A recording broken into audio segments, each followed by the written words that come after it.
Hello guys, मी प्रणय वानकर तुम्हा सगळ्यांचं पुन्हा एकदा स्वागत करतो माझ्या नवीन व्हिडिओमध्ये. तर आज आपण डिस्कस करू की व्हे प्रोटीन काय असतं, कशापासून बनतं, कोण घेऊ शकतं, कोण नाही घेऊ शकत, काय त्याने किडनी डॅमेज होतं, हेअर लॉस होतो. तर सगळ्या गोष्टीबद्दल आपण डिस्कस करू डिटेलमध्ये. आपल्या इंडियामध्ये पॅरेंट्स असो किंवा मोठे लोक, सगळ्यांकडून आपल्याला ऐकायला मिळतं की प्रोटीन जे आहे हे खूप वाईट वस्तू असतं. त्यांनी तुम्हाला वेगवेगळे साईड इफेक्ट्स असतात. तुमचे हेअर लॉस होतो, तुमचा ॲक्नी होतो, मे बी किडनी फेलियर सुद्धा होतो. भरपूर काही तुम्हाला ऐकायला मिळालं असेल. पण या सगळ्या गोष्टी खऱ्या आहे की नाही तर बघू आपण. लोकांना वाटतं की वे प्रोटीन जे आहे हे स्टिरॉइड सारखं काम करतात. हे मे बी एक इंजेक्शन्स आहे. त्याच्यामुळे मार्केटमध्ये भरपूर मिथ्स आहे. आणि पॅरेंट्स असो किंवा मोठे सगळे लोक म्हणतात की तुम्ही नॅचरल फूड्स खा, पण वे प्रोटीन पावडर किंवा कोणत्या प्रकारचं पावडर खाऊन बॉडी बनवा नको.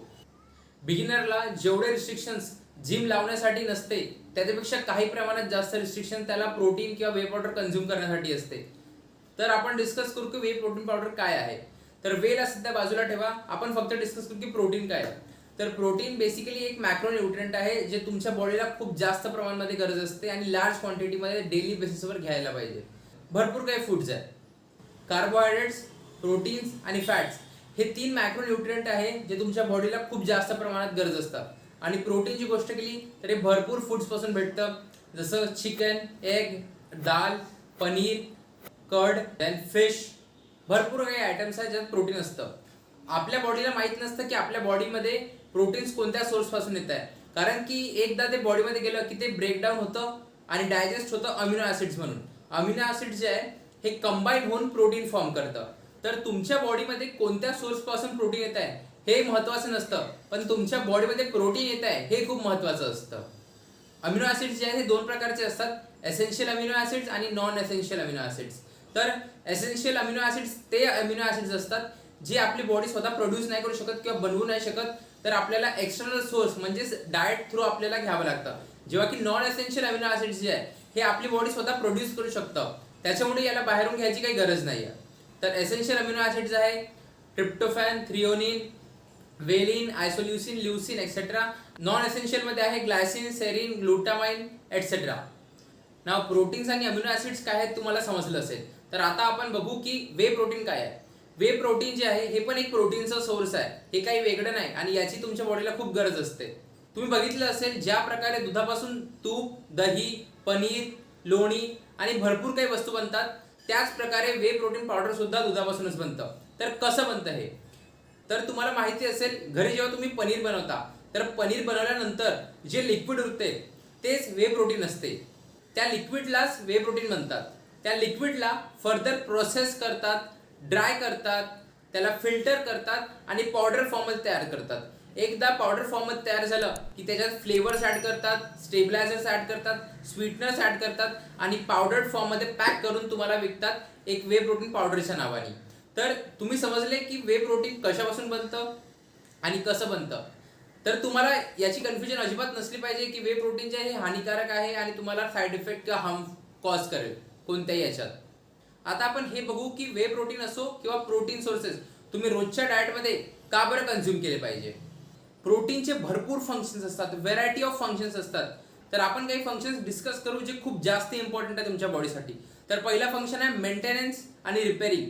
तुमच्या बॉडीमध्ये भरपूर प्रोसेस चालतात, जसं प्रत्येक ऑर्गनचं झालं, प्रत्येक टिश्यू झालं, मेंटेनन्स करणं गरजेचं असतं, त्याला रिपेअर करणं गरजेचं असतं. जर काही इंजुरी झाली तर त्याला रिपेअर सुद्धा करणं गरजेचं असतं.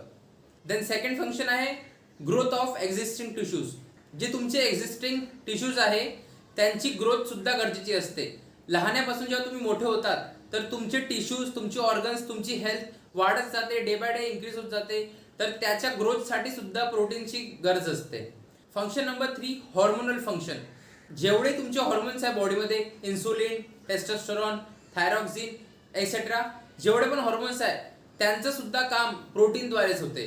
तर त्याच्यामुळे त्यांच्या सिक्रिशनसाठी तुम्हाला प्रोटीन घेणं खूप गरजेचं आहे. फंक्शन नंबर 4 जे एन्झाईम्स असतात ते प्रोटीनने बनलेले असतात आणि प्रोटीन इन नेचर असतात. एन्झाईमचं काम काय असते, ते कॅटलिस्टचं काम करतात. कोणतीही प्रोसेस ते फास्ट करतात, क्विकली करतात. जसं एन्झाईमचं काही फंक्शन सांगितले तर जे तुमचं डायजेशन आहे, तुमच्या फूड खाल्ल्यानंतर एन्झाईम्समुळे तुमचं डायजेशन लवकर होतं. जर तुमच्या बॉडीमध्ये एन्झाईम्स नसते तर तुमचं डायजेशन व्हायला भरपूर वेळ लागला असता, तासनतास दिवसांदिवस लागले असते. तर एन्झाईम जे आहे ते तुमचं काम सोपी करते आणि डायजेस्ट करते फूडला लवकर. फंक्शन नंबर 5, तुमची इम्युनिटी खूप गरजेची आहे. कोविड पिरियडमध्ये सगळ्यात जास्त तुम्हाला माहिती पडली असेल की इम्युनिटी किती गरजेची आहे.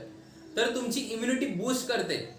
तुमचे जे अँटीबॉडीज प्रोडक्शन आहे, जर कोणताही फॉरेन पार्टिकल जेव्हा तुमच्या बॉडीमध्ये येतो त्याच्यासोबत अँटीबॉडीजच आहे जे फाईट करतात, त्याला किल करतात, बॅक्टेरियाला वगैरे, आणि तुम्हाला हेल्दी ठेवतात. तर इम्युनिटी सुद्धा बूस्ट करते प्रोटीन. फंक्शन नंबर 6, प्रोटीन जे आहे एक स्टोर्ड फॉर्म ऑफ एनर्जी असतात. जे तुमचे मसल्स वगैरे झाले यांच्यामध्ये एनर्जी स्टोर्ड असते. जेव्हा पण तुम्ही स्टार्व करतात तेव्हा सगळ्यात आधी तुमचे कार्ब्स होतात, नंतर फॅट्स, आणि एकदा फॅट स्टोरेज संपलं की नंतर तुमचे प्रोटीन डिग्रेड होतात आणि ते यूज होतात एनर्जीच्या फॉर्ममध्ये. तर तुम्ही बघितले एवढे सारे फंक्शन्स आहे बॉडीमध्ये आपल्या बॉडीच्या प्रॉपर फंक्शनिंगसाठी. मग तो लहान मुलगा असो किंवा मोठा बुजुर्ग, सगळ्यांना प्रोटीन खाणं गरजेचं आहे त्याच्या बॉडीच्या प्रॉपर फंक्शनिंगसाठी असते. सगळ्यांची प्रोटीन रिक्वायरमेंट डिफरंट असते.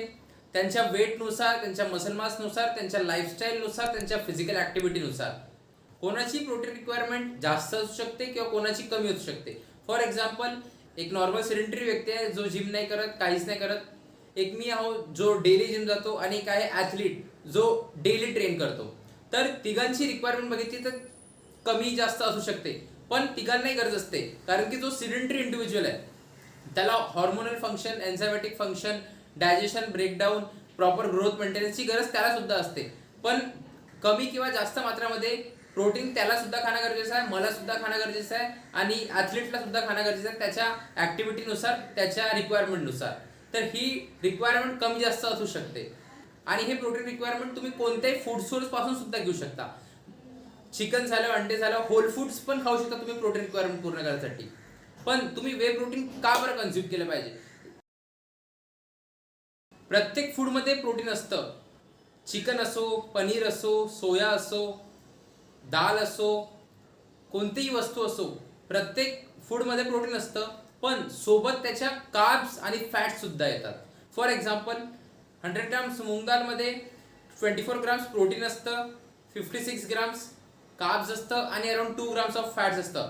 तसंच 100 ग्राम्स ऑफ पनीरमध्ये 18 ग्राम्स ऑफ प्रोटीन असतं, 1.2 ग्राम्स ऑफ कार्ब्स असतं, आणि 21 ग्राम्स ऑफ फॅट्स असतं. तर तुम्ही बघू शकता की प्रोटीन अमाऊंट जर घ्यायचं आहे तर त्यासोबत कार्ब्स आणि फॅट्स सुद्धा भरपूर जास्त मात्रेमध्ये येतात. तर ह्याच गोष्टी अवॉइड करण्यासाठी आपल्याला वे प्रोटीन कन्झ्युम करायचं असतं. असे फूड्स शोधणे ज्याच्यात आयसोलेटेड फॉर्ममध्ये प्रोटीन आहे फक्त आणि कार्ब्स आणि फॅट्स नाही आहे, हे शोधणं खूप कठीण आहे. असे खूप कमी फूड आयटम्स असेल ज्याच्यात प्रोटीन अमाऊंट्स हाय आहे आणि कार्ब्स आणि फॅट्स नेग्लिजिबल आहे. तर वे प्रोटीन असा एक्झाम्पल आहे ज्याच्यात मॅक्सिमम अमाऊंट ऑफ प्रोटीन असतं आणि कार्ब्स आणि फॅट्स एकदम नेग्लिजिबल अमाऊंट्स असतं. एक स्कूप जे वे प्रोटीन आहे त्याच्यात अराउंड 24 ग्राम्स ऑफ प्रोटीन असतं आणि एकदम negligible 2 to 3 grams of carbs आणि 1 ग्राम्स ऑफ अराउंड फॅट्स असतं. तर तुम्ही बघू शकता की ती आयसोलेटेड फॉर्ममध्ये प्रोटीन भेटतं आपल्याला वे प्रोटीन पावडर पासून. सो नाव आपण डिस्कस करू की प्रोटीन पावडर घ्यायचे काय फायदे असतात. नुकसान तर काही आहेच नाही, तर आपण बघू की त्याचे काय काय फायदे आहेत. तर वे प्रोटीन जे आहे हे खूप लवकर ॲब्झॉर्ब होतं तुमच्या बॉडीमध्ये. कारण जेव्हा पण तुम्ही कोणते होल फूड्स खाता तर त्याच्यात कार्ब्स, प्रोटीन्स आणि फॅट्स सगळं असते आणि ते डायजेस्ट व्हायला भरपूर वेळ लागतं. त्याच्यामुळे वे प्रोटीनमध्ये फक्त प्रोटीन आयसोलेटेड फॉर्ममध्ये आहे, तर लवकर डायजेस्टही होतं, ब्रेकडाऊन येतो आणि लवकर तुमच्या ॲब्झॉर्ब होऊन ब्लड स्ट्रीममध्ये सुद्धा पोहोचतो आणि जिथे गरज आहे तुमच्या बॉडी टिश्यूजला तिथे पोहोचवतं सुद्धा. तर वे प्रोटीन जे आहे याच्यात हायेस्ट अमिनो प्रोफाईल असते, म्हणजे जे एसेन्शियल अमिनो ऍसिड्स आहे जे आपली बॉडी प्रोड्यूस नाही करू शकत ते हायेस्ट असते वे प्रोटीन पावडरमध्ये. देन वे प्रोटीन पावडरचे हे मील रिप्लेसमेंट सुद्धा असू शकते. जस्ट इमॅजिन तुम्ही बाहेर गेले, तुम्हाला भूक लागली आहे, मे बी तुम्हाला प्रोटीन रिक्वायरमेंट कंप्लीट करण्यासाठी अंडे खावं लागेल 4, ज्याच्यात 24 ग्राम्स ऑफ प्रोटीन आहे आणि सोबत जर तुमच्या प्रोटीन पावडर आहे. तर विचार करा की जस्ट तुम्ही शेक करून ते कन्झ्युम करू शकता, जेव्हा की तुम्हाला अंडे शोधावे लागेल देन कन्झ्युम करावं लागेल. तर हे एक मील रिप्लेसमेंट सुद्धा काम करते. वे प्रोटीन जे आहे लाईट ऑन स्टमक असतं, तुम्हाला खूप हेवी फील नाही करवत कन्झ्युम केल्यानंतर, टाइम वाचतो तुमचा आणि इझी टू यूज असते. तर एवढे सारे फायदे आहे वे प्रोटीन कन्झ्युम करण्याचे, याच्यात काहीच डिसएडव्हान्टेज नाही आहे. तुम्ही कन्झ्युम करू शकता, नक्की कन्झ्युम करू शकता, लहान असो किंवा मोठा. ज्या प्रकारे तुम्ही 5 वर्षाच्या मुलाला म्हणतात की हे दूध पिवा, हे खूप पौष्टिक आहे, त्याच प्रकारे हे वे प्रोटीन सुद्धा तुम्ही त्याला देऊ शकता आणि म्हणू शकता की हे खूप न्यूट्रिशियस आहे बा, याला कन्झ्युम कर, कारण हे बनलं आहे दुधापासून. तर वे प्रोटीन कधी घ्यायचं असतं?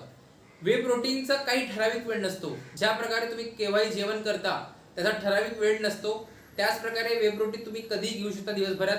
सकाळी, दुपारी, संध्याकाळी, कधी पण. ब्रेकफास्टमध्ये घ्या, लंचमध्ये घ्या, डिनरमध्ये घ्या, कधी पण चालेल. तुम्ही कसं घेऊ शकता? स्नॅक म्हणून घेऊ शकता, त्याची रेसिपी बनवू शकता किंवा प्रोटीन शेक बनवू शकता दुधात किंवा पाण्यात, आणि कोणत्याही फॉर्ममध्ये तुम्ही कन्झ्युम करू शकता. तर नेक्स्ट टाइम जर तुम्हाला कोणी म्हटलं की प्रोटीन पावडर जे आहे हे हानिकारक असतं आणि याला कन्झ्युम नाही केलं पाहिजे, त्याला हा व्हिडिओ दाखवा आणि सांगा की वे प्रोटीन पावडर कशापासून बनतं, कसं बनतं आणि का बरं कन्झ्युम केलं पाहिजे. तर अशा व्हिडिओसाठी चॅनलला फॉलो करा, चॅनलला सबस्क्राईब करा. व्हिडिओ आवडला असेल तर लाईक करा, शेअर करा ज्यांना वाटतं की प्रोटीन हानिकारक आहे, आणि कमेंट सुद्धा करा. आणि जर तुम्हाला वे प्रोटीन विकत घ्यायचं असेल तर मी कोणकोणते वे प्रोटीन यूज केले आहे त्याच्या लिंक्स डिस्क्रिप्शनमध्ये देईन, तुम्ही त्या लिंकवर जाऊन घेऊ शकता. So thank you so much for watching this video till the end. Thank you so much. तर भेटतो पुढच्या व्हिडिओमध्ये. चॅनलला सबस्क्राईब करा आणि नोटिफिकेशन बेल सुद्धा दाबा.